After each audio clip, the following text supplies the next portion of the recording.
নমস্কার বন্ধুরা, কেমন আছো তোমরা সবাই? মুগ্ধতা অ্যান্ড মি চ্যানেলের নতুন আরও একটি ব্লগে তোমাদের সবাইকে স্বাগত জানাই। আশা করছি যে যেখান থেকে আজকে আমার এই ভিডিওটি দেখছো তোমরা সবাই খুব খুব ভালো আছো, এমনকি আমরাও খুব ভালো আছি। আর আজকে হচ্ছে গিয়ে আমার বাড়িতে কোজাগরী লক্ষ্মী পুজো। তোমাদের সবাইকে জানাই কোজাগরী লক্ষ্মী পুজোর অনেক অনেক শুভেচ্ছা ও ভালোবাসা। জানি লক্ষ্মী পুজো কেটে গেছে, অনেক দিন হয়ে গেছে, কিন্তু আমার ভিডিওটা ছাড়তে ছাড়তে কিন্তু অনেকটাই লেট হয়ে গেল। তো যাই হোক, ঘড়িতে বাজে এখন ওই দুপুর 2:30 মতো, আর আমি চলে এসেছি আমার বাড়িতে লক্ষ্মী পুজোর জন্য, মা লক্ষ্মীর জন্য ভোগ বানাতে। ভোগ বলতে মা লক্ষ্মীকে যেগুলো দিতে হয় আর কি, নাড়ু, তারপর মুয়া, মুরগি, এসবই কিন্তু দেব, মানে বানাবো আমি। আর এইদিকে দেখো আমি আর কি এসব জিনিস বানাবো, মাম্মামও কিন্তু আমাকে সাহায্য করছে, পারলে কিন্তু ওই আজকে সব কিছু বানাবে ঠাকুরের জন্য। তো যাই হোক, ঘড়িতে এখন দুপুর 2:30, সকাল থেকে সমস্ত কাজবাজ শেষ করে রান্নাবান্না শেষ করে, আর আজকে শুধু রান্না বলতে শুধু মাম্মামের জন্যই রান্না হয়েছে। আমি আর আমার নারায়ণ ঠাকুর মানে আমার হাজব্যান্ড দুজনেই কিন্তু আমরা উপোস। আর আমার হাজব্যান্ড কিন্তু প্রতি বছরই লক্ষ্মী পুজোর দিন আমার সঙ্গে ও কিন্তু উপোস থাকে। যদিও ওকে আমি পুরোপুরি উপোস থাকতে দিইনি, কারণ ওর শরীরটা একটু খারাপ, একটু গ্যাসের সমস্যা হচ্ছে। তো তার জন্য আমি বললাম তুমি একদম পুরো উপোস থাকবে না, তুমি সকালে কিছু একটা খেয়ে নাও। তো ওকে আমি সকালে ব্রেকফাস্ট আমি দিয়েছি, কিন্তু দুপুরে বলছে ও আর মানে ভাত টাত কিছু খাবে না। তো যাই হোক, আমি বললাম ঠিক আছে, তোমার যখন ইচ্ছে হয়েছে তুমি উপোস থাকতে পারো। আর এই তো তারপরে কিন্তু রান্নাবান্না শেষ করে মামাম কিন্তু স্কুলেও গিয়েছিল। তো স্কুল থেকে আসার পরে ওকে স্নান টান করিয়ে দুপুরে খাইয়ে দাইয়ে তারপর আরও একবার আমি স্নান করে নিলাম। আর স্নান সেরে একটা নতুন নাইটি পরে তারপর চলে আসলাম ঠাকুরের জন্য এইসব নাড়ু মুয়া এগুলো বানাতে। আর এই তো এখানে আমি করছি চিড়ের নাড়ু, তারপর মানে ওদিকে আমি বসিয়ে দিলাম নারকোল, আর মানে নারকোলের নাড়ু হবে আর কি, ওটাও আমি বসিয়ে দিলাম। আর তার সঙ্গে হবে লুচি, হবে সুজি হবে, তারপর খইয়ের মুরগি হবে, ওগুলোই আর কি আজকে বানাবো। তোমরা সবার প্রথমে দেখেছিলে যে আমি খইগুলোকে ভাজছিলাম, আর খই বাছতে কিন্তু অনেকটাই সময় লেগে গেল আমার। আর খইয়ের মধ্যে যে এত ধান থাকে আর কি বলবো। তো যাই হোক, আর এগুলো সব বাজার কিন্তু আমি আর আমার হাজব্যান্ড মানে সকালে বলতে ওই 12টা নাগাদ গিয়েছিলাম বাজারে। তখনই কিন্তু ওগুলো আমরা আধ ঘন্টার মধ্যে বাজার করে নিয়ে আসলাম। কারণ কি বলো তো, মাম্মাম তো স্কুলে গেছে আর ও 12:30টার মধ্যে বাড়ি চলে আসবে। আর বাড়িতে দেখবে অনেক কাজই থাকে, তার মধ্যে আজকে লক্ষ্মী পুজো, অনেক কাজ। রান্নাবান্না শেষ করে স্নান পুজো করে তারপর কিন্তু বাজারে গিয়েছিলাম, আর একদম ফল ফুল মিষ্টি চিড়ে খই নারকোল যা যা লাগবে আর কি সব কিছুই দুজনে মিলে গিয়ে বাজার করে নিয়ে আসলাম। আর এই তো একা হাতে মায়ের সমস্ত ভোগ আমি রান্না করছি। আমার ওদিকে সুজি হয়ে গেছে, আর এদিকে করছি আমি লুচি, একদিকে বেলছি একদিকে ভাজছি। আর মাম্মাম কিন্তু এখনও ঘুমোচ্ছে। আর লুচি সুজিটা হয়ে গেলেই কিন্তু আমার এগুলো মানে ঠাকুরের জন্য সব নাড়ু মোয়া সব বানানো কমপ্লিট। আর এই তো তারপরে কিন্তু আমি চলে এসেছি যেটা আমার কাছে খুব একটা মানে কি বলবো, খুব ডিফিকাল্ট একটা কাজ, সেটা হচ্ছে গিয়ে আলপনা দেওয়া। আর আমি শুনেছি তুমি যত বেশি ভালো করে আলপনা দিতে পারবে মা লক্ষ্মী নাকি তার বাড়িতেই আসে। জানি না, আমি এই কথাটা বিশ্বাস করি না, কিন্তু আমি শুনেছি। তো যাই হোক, আর আমি খুব একটা ভালো করে আলপনা দিতে পারি না, তার জন্য আমি ফোনটা দেখে দেখে আমি কিন্তু আলপনা দেওয়ার চেষ্টা করছি। তো জানি না কেমন হচ্ছে, তোমাদের সঙ্গে ফাইনালি তারপর আমি শেয়ার করব যে আমি কেমন করে আলপনা দিলাম। আর এদিকে কিন্তু আমার বরমশাই একটু ডেকোরেশনের কাজে ব্যস্ত, যেটা ও খুব ভালো করে। আর প্রত্যেকটা আমার বাড়িতে প্রত্যেকটা পুজোতে কিন্তু ও ডেকোরেশন খুব সুন্দর করেই করে। তার মধ্যে আজকে নিয়ে এসেছে কলা গাছ, বলছে যে কলা গাছ দিয়ে আজকে সুন্দর করে একটু ডেকোরেশন করব। তো যাই হোক, এদিকে আমার ভোগ বানানো কমপ্লিট, আলপনা দেওয়া কমপ্লিট। তারপর আমি চলে এসেছি একটু নিজেও আজকে একটু সাজুগুজু করব। বাড়িতে লক্ষ্মী পুজো বলে কথা, আর আমি বাড়ির বউ, একটু সাজুগুজু না করলে হবে। তো ভাবলাম আজকে একটু পায়ে আলতা দিই, আর আলতা তো লক্ষ্মী পুজোতে দিতেই হয়, আর আলতা দেব। আর আজকে একটু ভাবছি যে পায়ে না, পায়ের নুপুরও পরবো।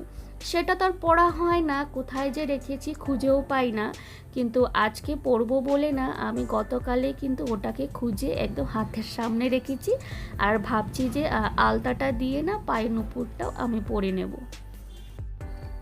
আর এদিকে দেখো, আমি আলতা পরতে পরতে না, মাম্মামও কিন্তু ঘুম থেকে উঠে গেছে। আর মাম্মাম তো সাজুগুজু করতে ভীষণ ভালোবাসে। আর আমার বাড়ির জ্যান্ত মা লক্ষ্মী হচ্ছে আমার মাম্মাম, তো ওকে আমি সাজাবো না তা কি করে হয়। তো আমি আলতা দিতে দিতে মানে পরতে পরতে আমাকে বলছে, মাম্মাম রেড কালার দাও। ও তো আর আলতা কি জিনিস বা ওটাকে আলতা বলে এটা তো জানেই না। আমাকে শুধু বলছে রেড কালার দাও, রেড কালার দাও। আর শুধু ওর পায়ে না, ওকে ওর হাতেও পরিয়ে দিতে হবে। তো যাই হোক, মেয়ে আমার ঘুম থেকে উঠে খুবই খুশি। বন্ধুরা, ঘড়িতে এখন বাজে 7:05। তো আজকে হচ্ছে কোজাগুড়ি লক্ষ্মী পুজো। তোমাদের সবাইকে জানাই কোজাগুড়ি লক্ষ্মী পূর্ণিমার অনেক অনেক শুভেচ্ছা ও ভালোবাসা। তো চলো, ঘড়িতে এখন 7:05 বাজে। সব কিছু হলো, আলপনা হলো, নিজে তৈরি হলাম, ঠাকুরের ভোগ টোগ সব কিছু কমপ্লিট, মাম্মামকে সাজিয়েছি। তো এখন বসেছি পুজো করতে। কি হয়েছে? আর এই লক্ষ্মী পুজোটা আমি নিজেই করি, কোনো পুরোহিত দিয়ে আমি করাই না, আমি নিজেই করি। তো চলো পুজো করাটা শুরু করি। এখন ঘর সাজাচ্ছি, ঘর বসাবো, তারপর সব কিছু যোগাযোগ করবো। তো চলো তোমরা দেখতে থাকো, আমার সঙ্গে থাকো। কেমন লাগছে আমার এই পুজোর ভিডিওটা দেখে অবশ্যই আমাকে লিখে জানাবে। চলো দেখতে থাকো। তো চলো বন্ধুরা, এবার না হয় পুজোর কাজে লেগে পড়ি। আর এই তো মা লক্ষ্মীর জন্য একটা নতুন কাপড় আনলাম, তো আসনে আমি সেই কাপড়টাই এখন পেতে দিচ্ছি, তারপরেই তো ঘরটা বসিয়ে দেবো।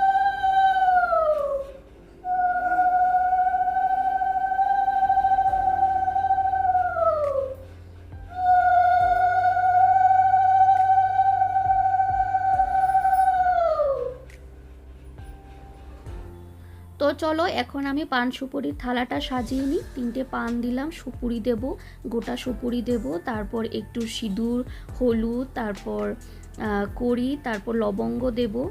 আর আমার কাছে রূপুর কয়েন ছিল, তো রূপুর কয়েনটাও আমি দিলাম। আর মা লক্ষ্মীকে একটু শাখা পলা নোয়া দিলে ভালো হয়, কিন্তু এখানে দশকর্মার দোকানে আমি পাইনি। তো দেখলাম যে দশকর্মার দোকানে না, এরকম লাল চুড়ি না প্যাকেটে বিক্রি হচ্ছে, সেটা সবাই নিচ্ছে। তো ভাবলাম যে আমিও নিয়ে নিই, তো আমিও আনলাম আর কি এই প্যাকেটটা। তো যাই হোক, সমস্ত মানে পুরো থালাটা আমি সাজিয়ে মা লক্ষ্মীর সামনে দিলাম। আর এই তো এখন আমি চন্দনটাও বেটে নিচ্ছি, আর তুলসী পাতা মধ্যে চন্দন লাগিয়ে নারায়ণকে এখন নারায়ণের ভোগে আমি দিয়ে দেব। আর আজ যেহেতু পূর্ণিমা, তো তার জন্য কিন্তু আমি আজকে একটু নারায়ণকেও সিন্নি দিয়েছি। আর এটা আমি প্রত্যেক লক্ষ্মী পুজোতে মানে লক্ষ্মী পুজোর দিন কিন্তু আমি নারায়ণকেও বসাই আসনে, নারায়ণকেও কিন্তু সিন্নি দিয়ে থাকি। আর এইদিকে দেখো বন্ধুরা, গতকাল বাজারে গিয়েছিলাম, আর বাজারে না এখানে দেখলাম যে মানে সবজি বাজারে গিয়েছিলাম আর কি। তো দেখলাম না ওই বাজারে না মাটির এরকম সুন্দর সুন্দর, খুবই সুন্দর সুন্দর না ডিজাইন করা প্রদীপ বিক্রি হচ্ছিল, কারণ সামনেই তো দিওয়ালি। আর হঠাৎ করে আমার চোখে পড়লো, তো ভাবলাম যে বেশ সুন্দর তো দেখতে। দাম জিজ্ঞেস করলাম, বললো 250 টাকা। আমি ওটা 150 টাকা দিয়ে আনলাম, একটু দাম কমিয়ে সমিয়ে। তো যাই হোক, আর 5টা প্রদীপ ছিল, আর একটু দেখতেও বেশ ইউনিক লাগলো, তো ভাবলাম আমি ওটা নিয়ে ফেলি। আর এই তো চলো তোমাদেরকে একবার বাইরে থেকে দেখাই। আর এই যে দরজায় যে তোরণটা দেখতে পাচ্ছ, সেটা আমি অষ্টমী পুজোর দিন ঘুরতে গিয়েছিলাম পুজোতে, তখন আমি কিনে এনেছিলাম। তো হাজব্যান্ড বললো আজকে লক্ষ্মী পুজোর দিন এটা না হয় লাগিয়ে দিই। আর ওই যে 2টো কলা গাছ দরজার দুপাশে লাগিয়ে দিল। আর আমার একটু একটু আলপনা দেখো, তোমরা কি দেখে বুঝতে পারছো?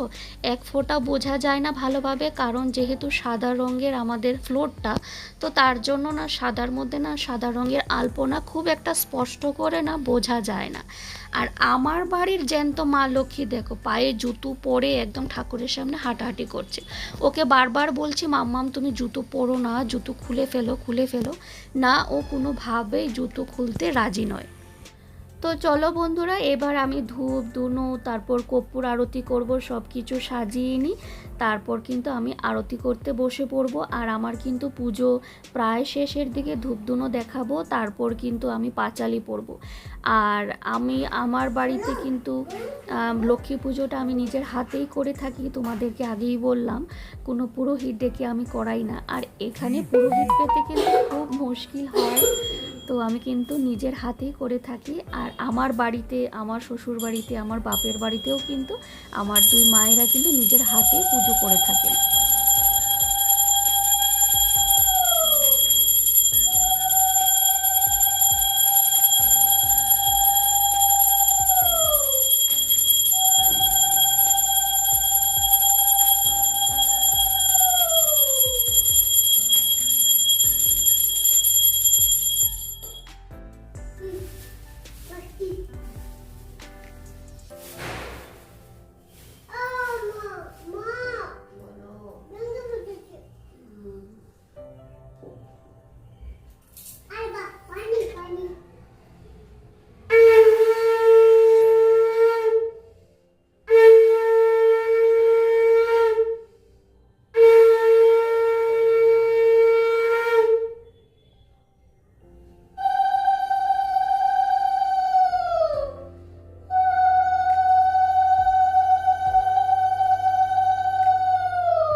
এসো মাগো লক্ষ্মী দেবী আমারও আলয়, আসনে বসো মা লক্ষ্মী পুজিব তোমায়, থাকো মা দয়াময়ী চিরদিন ঘরে, কৃপাদানে গৃহ দাও ধনে ধান্যে ভরে, অগতির গতি তুমি দারিদ্র হারিণী।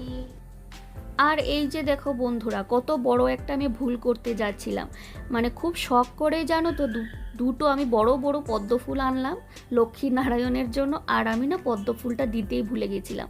কারণ কি বলো তো, পদ্ম ফুলটা না একটু লুকোনোই ছিল বলতে পারো, বালতিতে জল দিয়ে না জলের মধ্যে আমি ডুবিয়ে রেখেছিলাম যাতে একটু তরতাজা থাকে। আর বালতিটা ঢাকা ছিল আর আমি ভুলে গেছি, হঠাৎ করে আমার মনে পড়লো। তো এই তো আমি এখন পদ্ম ফুলটাকে আমি ভালো করে ফুটিয়ে নিচ্ছি, মানে ভালো করে খুলে দিচ্ছি আর কি। খুলে এখন আমি লক্ষ্মীর কাছে, মা লক্ষ্মীর কাছে আর নারায়ণের কাছে সুন্দর করে রেখে দেব। আর মা লক্ষ্মীর তো পদ্ম ফুল খুবই পছন্দ। আর অনেক খুঁজে, মানে খুঁজে বলতে কি, আজকে হয়তো ওনারা জানেন, মানে যাদের ফুলের দোকান জানেন হয়তো যে আজকে বাঙালিদের লক্ষ্মী পুজো। তো আমি দেখছি যে প্রায় বলতে গেলে প্রত্যেকটা ফুলের দোকানেই না পদ্ম ফুল রাখা, পদ্ম ফুল, আম পাতা, দুব্ব এগুলো না রাখা। তো যাই হোক, দেখে ভাবলাম যে দুটো বড় বড় দেখে পদ্ম ফুল নিয়ে নিই। আর আমি এখন বসে পড়লাম নারায়ণের পাঁচালি পড়তে। আমার কিন্তু মা লক্ষ্মীর পাঁচালি পড়া শেষ, আর এখন আমি বসে পড়লাম নারায়ণের পাঁচালি পড়তে। আর এদিকে তো মাম্মাম ওর পাপা কি করছে, দুষ্টুমি করছে দেখো। মাম্মাম আর কি বলবো, ওর পাপা তো মাম্মামকে সামলাতেই ব্যস্ত। আর অনেক চেষ্টা করলাম মাম্মামকে আজকে একটা আমি শাড়ি পরাবো, কিন্তু আমার ওই বড় বড় শাড়ি তো মাম্মাম সামলাতেই পারবে না, এত পেঁচিয়ে পেঁচিয়ে আমি দিয়েছিলাম, মেয়ে আমার হাঁটতেই পারছে না।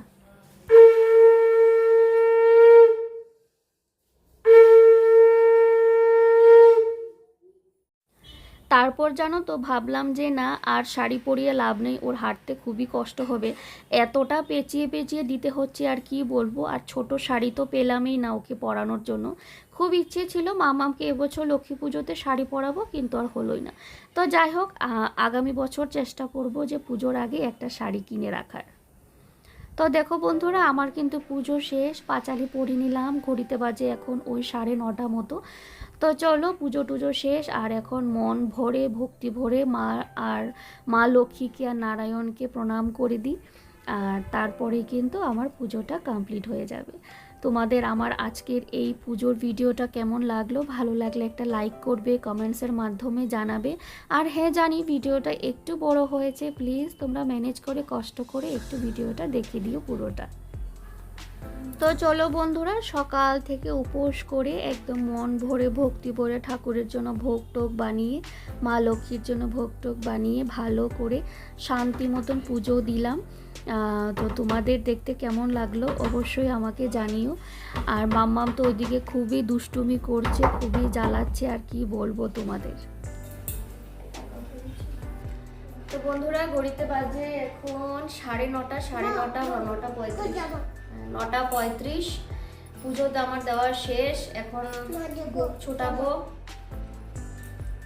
কি হয়েছে? ওহো, মাম্মা বসে গেছে আমার কোলোর জামা দেখায়। তোমার জামা তো দেখেছে সবাই। না না, পা দেখাতে নেই। সবাই দেখেছে তোমার জামা। তো চলো, বুকটা ছুটিয়ে নিয়ে প্রসাদ টসাদ একটু মুখে দিই। হ্যাঁ জুস, চলো দেখি তুমি সরো সরো। সকাল থেকে যেহেতু উপোস, তো হাজব্যান্ড বললো সবার আগে তুমি একটু নারকলের জল খেয়ে নাও, খেয়ে তুমি উপোসটা ভাঙো, তারপর না হয় ঠাকুরের ফল প্রসাদটা খাবে। আর আমি কিন্তু লক্ষ্মী পুজোতে সেভাবে পুরো নির্জলা উপোস করি না। সকালে আমি চা বিস্কিট খেয়েছিলাম। আমার মা বলে যে লক্ষ্মী পুজোতে সেভাবে পুরো নির্জলা উপোস করতে নেই, চা বিস্কিট খাওয়া যায়। তো আমি সেটাই করেছিলাম। তো তারপরে কিন্তু আমি উপোসেই ছিলাম আর কি। তো যাই হোক, আর এখন প্রসাদ টসাদ খাওয়া কিন্তু আমাদের হয়ে গেছে, প্রসাদ নিয়ে নিয়েছি। আর এই দিকে দেখো, আমার তো আলপনা দেওয়া হয়নি, আমি সেভাবে দিতে পারিনি, যেটা আমার মনে হচ্ছে বা আমার মাম্মামের মনে হচ্ছে, তার জন্য ও এদিকে দেখো ঘড়িতে এখন রাত ওই 11:30 মতো, আর ও এখন এখানে বসে বসে আলপনা দিচ্ছে। তো যাই হোক, চলো সবার শেষে আমাদের দুটো ছবি মা আর মেয়ে তোমাদের সঙ্গে শেয়ার করে দিলাম। আর আজকের মতন ভিডিওটাও আমি এখানে শেষ করলাম। সবাইকে টাটা, বাই, গুড নাইট। সবাই খুব ভালো থেকো, সুস্থ থেকো।